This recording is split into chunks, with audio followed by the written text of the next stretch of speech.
Oh, she went and got hoes and bitches to try to talk to black women. Oh, I can't wait to do a Say Cheese TV interview. She went and got hoes and bitches to talk to black women. My mama wouldn't dare listen to no woman that come out talking about Bodak Yellow.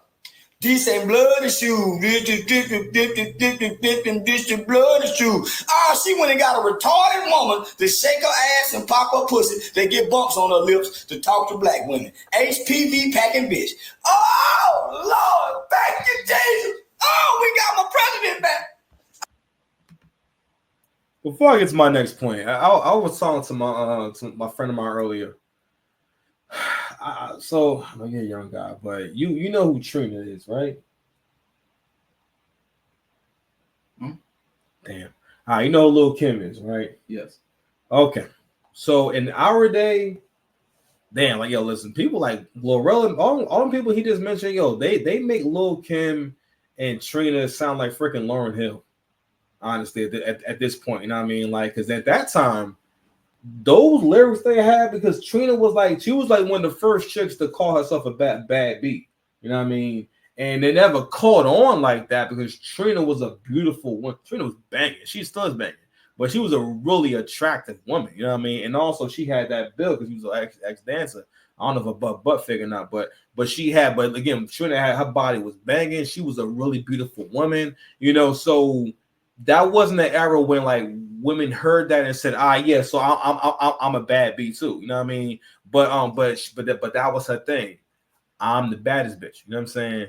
And you know, and Lil' Kim's image was almost all about sex, you know what I mean? But it was still, but even with both of them, Lil' Kim more so, you know what I mean? They still had the hip hop element and they still had talent and they still had some versatility and some star power, right? Whereas again, I mean,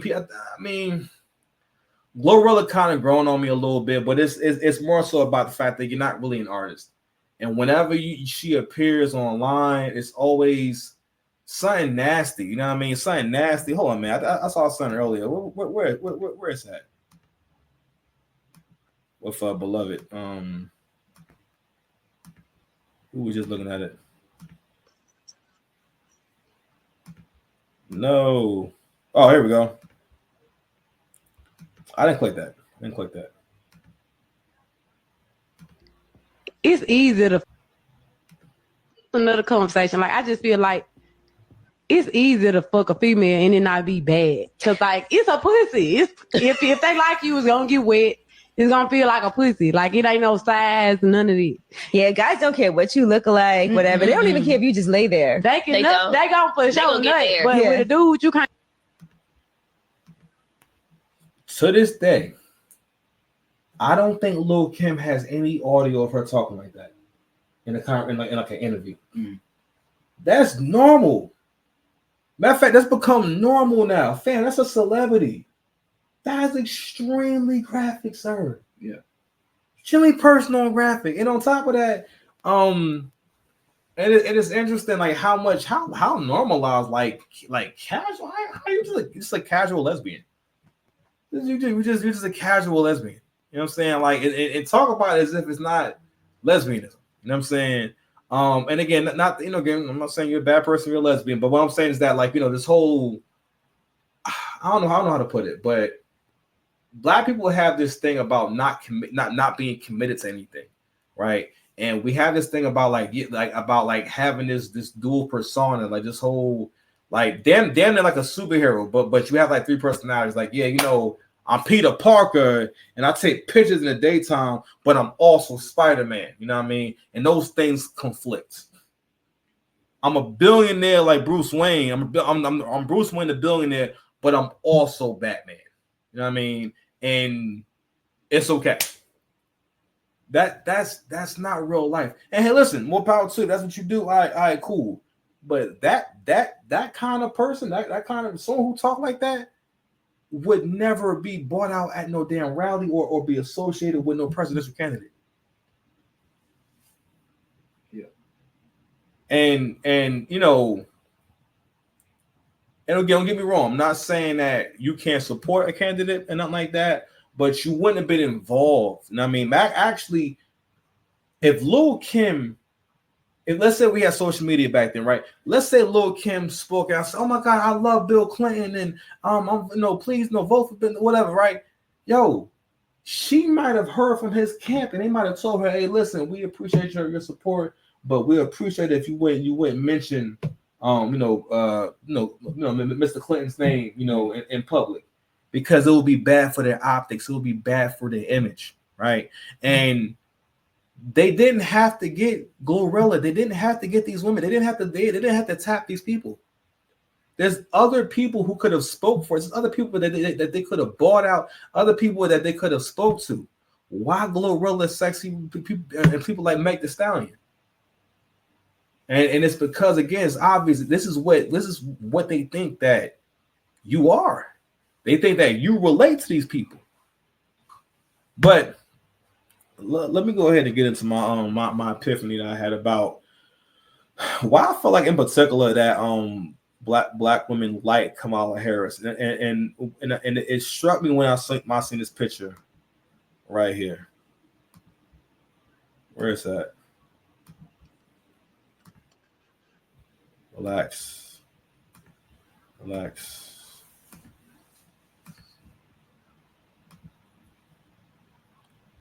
This one right here. So I say this one right here because this isn't my concept, but a conversation in the Black YouTube space is about Black women and white womanhood, and kind of get more into the conversation about the fact that anything that Becky has ever wanted to get done in this country, she's used Black women to do it in terms of numbers. Every single movement, you know what I'm saying, from suffrage, even feminism, and so on and so forth, and even ideas now, and also even the idea of devaluing relationships and marriages and whatnot. But during the 1960s, we were married at a rate of almost 80%. They're saying by 2030, in 6 short years, almost the majority of young women in general, will be single and childless. If a lot of them are single and childless, that means that the race is not moving forward. There's less people. Like I always keep saying to y'all, if Black people have been here since before the inception of the country, how are you still a minority? How is that possible? You saw them daggone numbers for like them Latinos, for that Latino vote, and how much that Latino vote that Trump got? Yeah, that's power. They're not perfect either. Latino women are known for being they baby mamas too, right?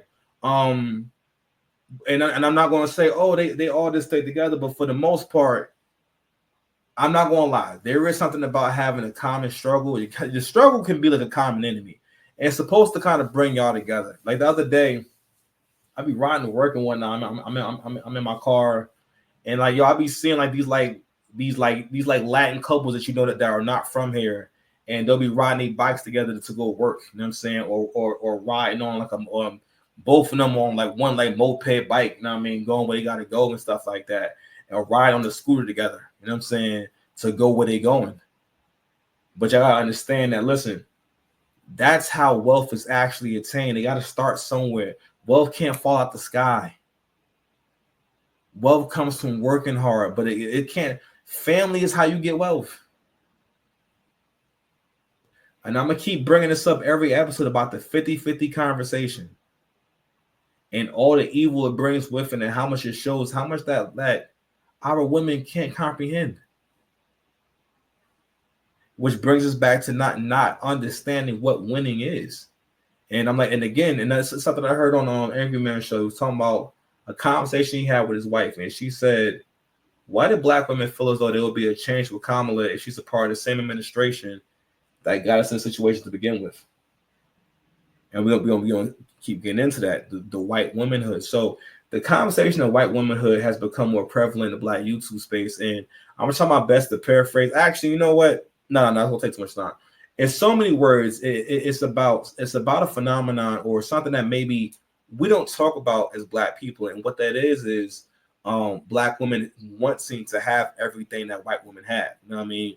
And you know, at this point, for my generation, like weaves don't stand out as much. I think we've seen the most plastic surgery. We've seen the most fakest people. You know what I mean? Even to the point where we have to point out when you're looking at a beautiful woman, because now more than ever, people can beautify themselves in a way that is hitherto and undreamed of. Okay, from the lashes, the heavy makeup, you understand, the weave, all these different things. All those things are features that some people have naturally, maybe not the lashes necessarily, but that's based off of an attractive feature. The hair is based off of someone's natural feature. And for the longest time, and black men for the most part still don't really like weaves like that. You know what I mean? We'll kind of will deal with it, accept it and whatnot. But black men never ask, hey, can you please get a longer weave? Can you please? Can you please get more fake hair? No, like, you know what I'm saying? Black men didn't ask for BBLs. Black men didn't say we want you to get a BBL. Even though not everyone has a BBL. Like, that's not like everyone's getting surgery. But all these different things that women will get, black men didn't ask for them. And I never really thought about that until I heard Kevin Samuels talk about it. I never thought about, like, you know what, yeah, you're right. We never did say that, like, this is what we want, right? But again, men are designed to be attracted to women, i.e., stepdaddy season. Okay, if you want to attractive women, you don't got to be that attractive. But if you are an average woman in general, listen, there is some dude that's checking for you, and it's not based off of anything special, just you being a woman. You know what I'm saying? And even to the point where he cool with you having a +2. You understand? But going back to white womanhood, and let's kind of break down why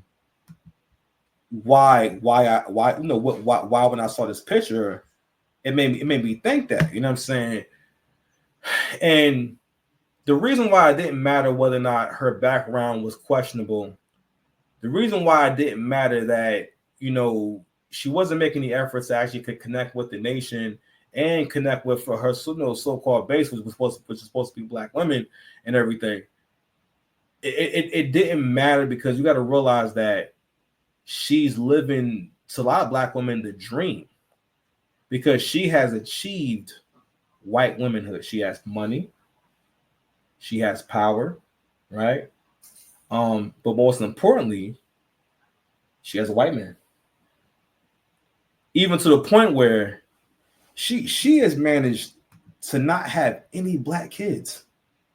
So this right here, I ain't gonna lie. I definitely got to give her a salute moment, man.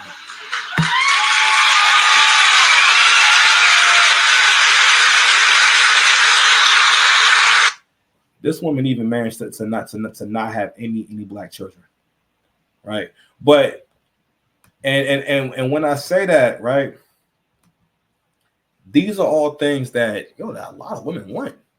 This whole divester talk and whatnot, the fact that divesting became, first of all, was always a thing. This is always a thing. It's just that black men just, I don't know why, but we just never really noticed that before. Because I wasn't talking how older that I realized I never hear black women say that they would not date a white man.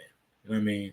I remember like one time hearing like mommy say that. It wasn't like nothing crazy. She wasn't like gushing or nothing like that. I remember her saying like, yeah, I think if I was single, what I'm saying, I'd be open to dating a white guy. And I never thought that much about it. I mean, I didn't like it. I never thought much about it really and everything. But it wasn't until I got older. I said, you know what? I never hear like black women say that they don't like white men, or that they would not date a white, a white guy. You know what I mean?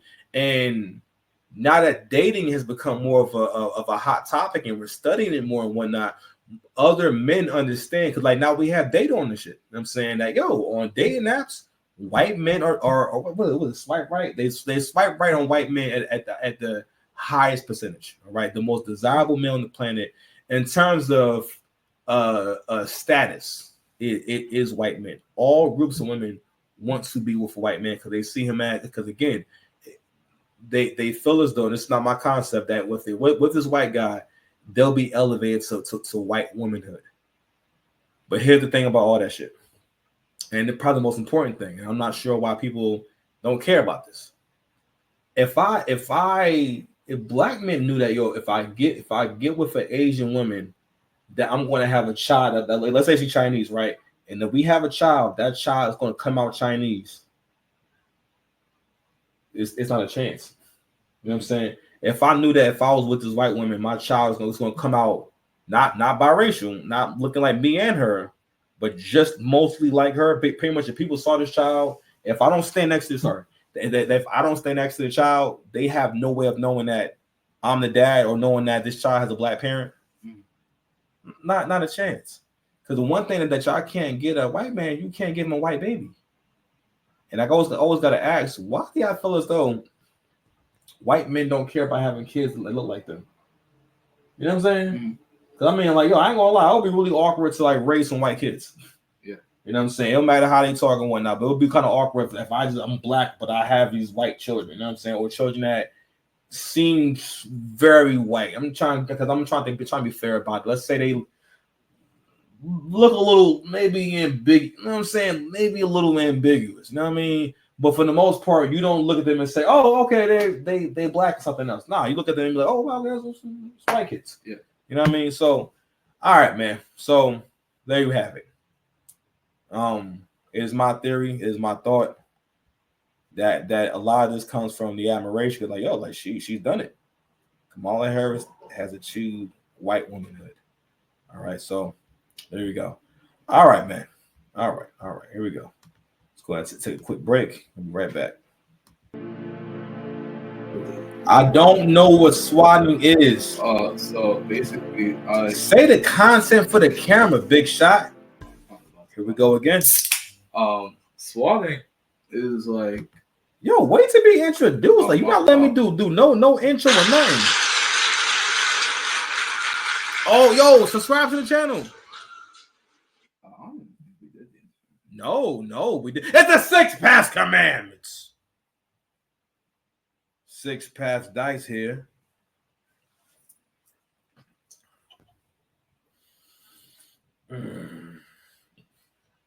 Mr. Lane, if you need me. Doing the intro hour and is crazy. We don't gotta be perfect. And I'm in here, supported by, and I'm flanked by Wu-Tang Killer Bez. Yo, it's after Halloween. He's still going where it's November 7th, son. Yeah. It's just humorous to me, you know. It's just really funny to me. Before we get into Mr. Nasty work, Mr. Don't leave your girl around me. True player for real. Ask my niggas for real. I wish I could do like an African accent so that I can bring that line to life, but we're gonna get into him later.